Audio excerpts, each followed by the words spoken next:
दोस्तों, मेरा नाम चंद्रशेखर है और आज का जो वीडियो है ये थोड़ा सा हटकर है। आज हम बात कर रहे हैं कि पुर्तगाल फैमिली के साथ सेटल होने के लिए कैसी जगह है। जी हाँ, मैं खुद पुर्तगाल कई बार जा चुका हूँ, मेरे पुर्तगाल पे कई वीडियोस हैं। तो जो आज का वीडियो है इसका जो पर्पस है वो आपको कंप्लीट इन्फॉर्मेशन देना है। मैं आपसे रिक्वेस्ट करूंगा कि आप इस वीडियो को लास्ट तक देखना, क्योंकि इस वीडियो में हम बात करने वाले हैं वाई पुर्तगाल, कि आपको पुर्तगाल में जाके क्यों सेटल होना चाहिए। अगर आप प्लान कर रहे हैं कहीं विदेश में सेटल होने का, ऑप्शंस क्या हैं पुर्तगाल में सेटल होने के, क्या क्या वीज़ाज हैं जिनको अप्लाई करके आप पुर्तगाल में सेटल हो सकते हैं, जॉब्स किस तरीके के हैं पुर्तगाल में। इसके अलावा हम बात करेंगे बिजनेसेस क्या क्या हो सकते हैं पुर्तगाल में। हम बात करेंगे स्कूल एजुकेशन और यूनिवर्सिटी एजुकेशन की पुर्तगाल में, कि आपके बच्चे कैसे पुर्तगाल में स्कूल एजुकेशन ले सकते हैं या यूनिवर्सिटी एजुकेशन ले सकते हैं। हम बात करेंगे पुर्तगाल के हेल्थ सिस्टम की, हम बात करेंगे टीआरसी की और पीआर की, और ये भी हम बात करेंगे कि आपको पासपोर्ट कैसे मिल सकता है पुर्तगाल का। हम ये भी बताएंगे कि अगर आप वहाँ पे जाते हैं और आपके बच्चे वहाँ पे पैदा होते हैं तो उन्हें कितने टाइम के बाद पुर्तगीज नेशनैलिटी मिलती है।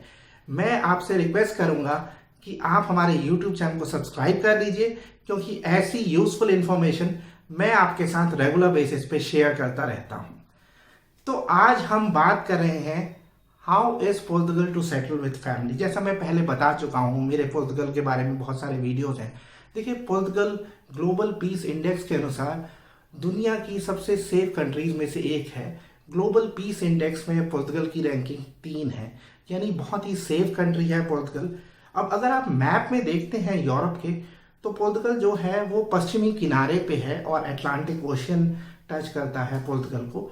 और पुर्तगाल से एक बहुत ही फेमस एक्सप्लोरर हुए वास्को डी गामा, जो 1498 में गोवा आए और उन्होंने गोवा के इनफैक्ट इंडिया के सी रूट की डिस्कवरी की, और गोवा 1961 तक एक पुर्तगीज कॉलोनी रहा। तो पुर्तगाल की हिस्ट्री रही है, पुर्तगाल की कई कॉलोनीज रही, जैसे ब्राज़ील हो गया, मैंने आपको बताया इंडिया में गोवा, दमन दीव।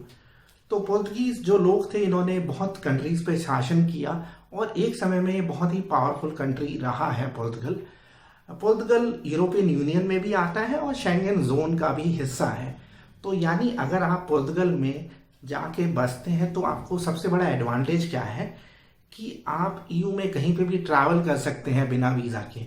और एक बार आप पुर्तगीज नेशनल बन जाते हैं, आपको पुर्तगाल का पासपोर्ट मिल जाता है, तो आप इन ईयू कंट्रीज में कहीं पे भी जाके काम कर सकते हैं। आपको वर्क परमिट की जरूरत नहीं पड़ेगी, आपके बच्चे उन कंट्रीज में जाके पढ़ सकते हैं। फॉर एग्जाम्पल, एक बार आपके पास पुर्तगीज पासपोर्ट आ जाता है तो वो जर्मनी जा सकते हैं काम करने के लिए बिना वर्क परमिट के।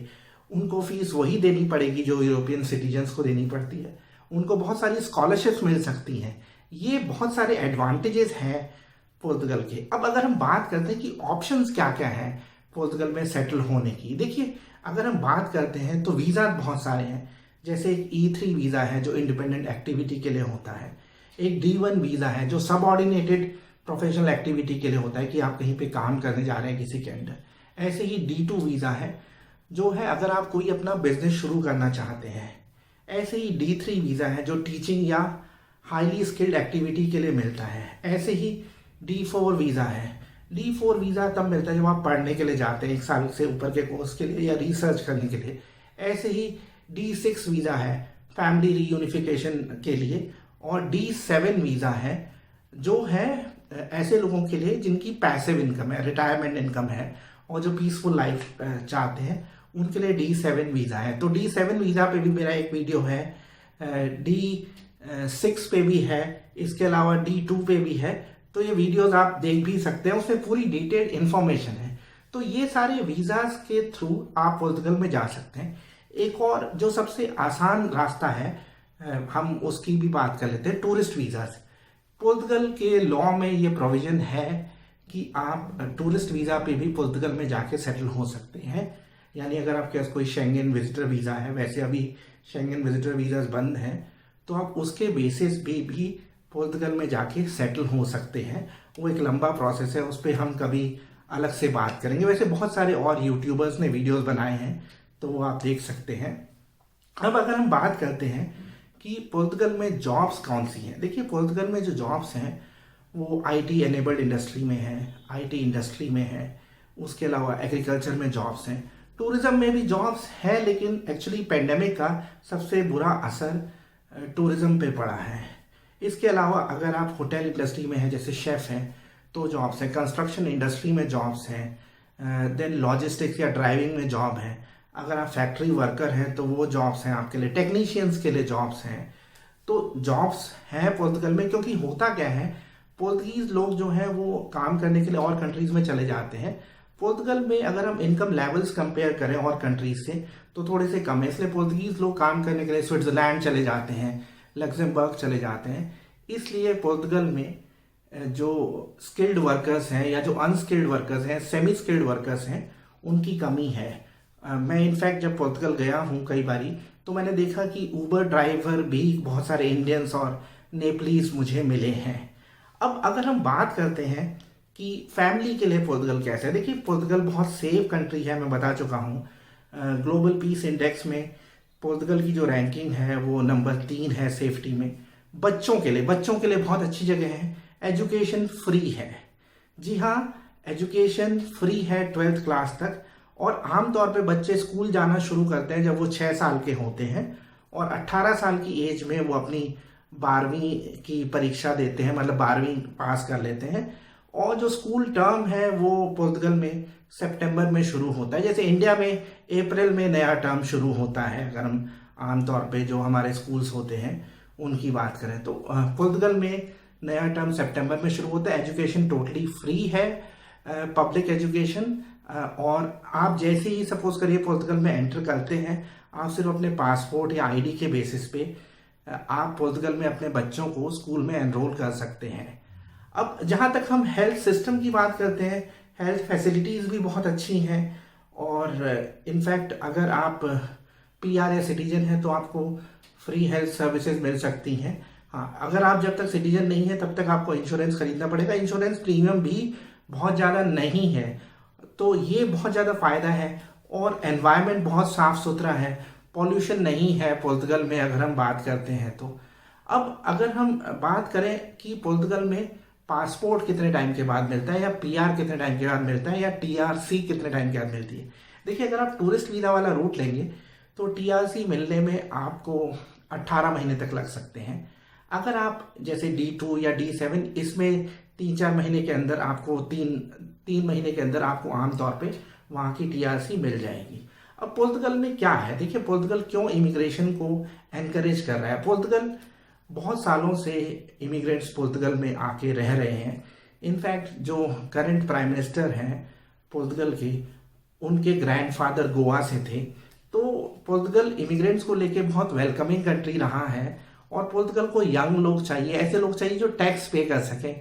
और जैसे फैमिली मतलब आप फैमिली के साथ जाते हैं उसको एनकरेज किया जाता है, क्योंकि देखिए जो आपके बच्चे हैं वो कल को टैक्स पेयर बनेंगे and they will contribute to the Portuguese economy. उसके पीछे ये एक लॉजिक है।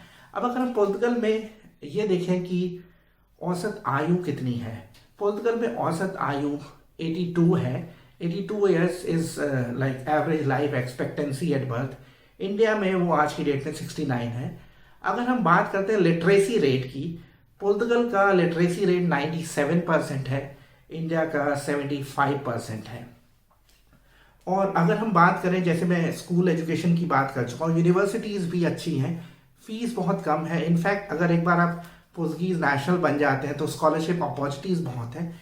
एक चीज़ और बता देता हूँ, सपोज करिए आप न्यूली मैरिड हैं और आप फैमिली प्लान कर रहे हैं, तो पोर्तुगल में एक एडवांटेज है। सपोज करिए कि पोर्तुगल की टीआरसी मिले हुए आपको 1 साल हो गया है, और जो आपका बेबी बॉर्न होगा उसको बाय बर्थ पोर्तुगीज सिटीजनशिप मिल सकती है। ये बहुत बड़ा एडवांटेज है। और अगर आपका बच्चा माइनर है और वो 1 साल एक पोर्तुगीज स्कूल में, प्राइमरी में या सेकेंडरी स्कूल में पढ़ लेता है, तो he also becomes eligible for nationality. ये एडवांटेजेस हैं पोर्तुगल के। अब तो मैं कहूँगा कि ये बड़ा अच्छा समय है अगर आप प्लान कर रहे हैं फैमिली के साथ पोर्तुगल में सेटल होने का। आप कोई भी रूट ले सकते हैं, जैसे मैंने आपको बताया E3 वीज़ा हो सकता है, D1 हो सकता है, D2 हो सकता है, D3 हो सकता है, D4 हो सकता है, D6 हो सकता है, D7 हो सकता है, और गोल्डन वीज़ा भी हो सकता है। गोल्डन वीज़ा एक बहुत अच्छा ऑप्शन है, खासकर अगर आप ऐसी सिचुएशन में है कि आप वहाँ पे शुरू में लंबे समय तक नहीं रह सकते और आपको सिटीजनशिप चाहिए, क्योंकि गोल्डन वीज़ा में ये प्रोविज़न है कि पहले साल आपको सिर्फ 7 दिन रहना है और उसके बाद अगर आप 14-14 दिन भी रहेंगे तो भी आप सिटीजनशिप के लिए एलिजिबल हो जाते हैं। विद अदर वीज़ाज ये है कि आप साल में 6 महीने से ज़्यादा बाहर नहीं हो सकते। अगेन उस पर भी हम अलग से एक वीडियो करेंगे कि कितनी रेजिडेंसी की रिक्वायरमेंट होती है। और मैंने आपको बताया कि पुर्तगाल में पीआर 5 साल के बाद मिल जाता है और फिर आप पासपोर्ट के लिए अप्लाई कर सकते हैं। पासपोर्ट के लिए आपको पुर्तगीज़ आनी चाहिए, तो ये बहुत ज़्यादा ज़रूरी है।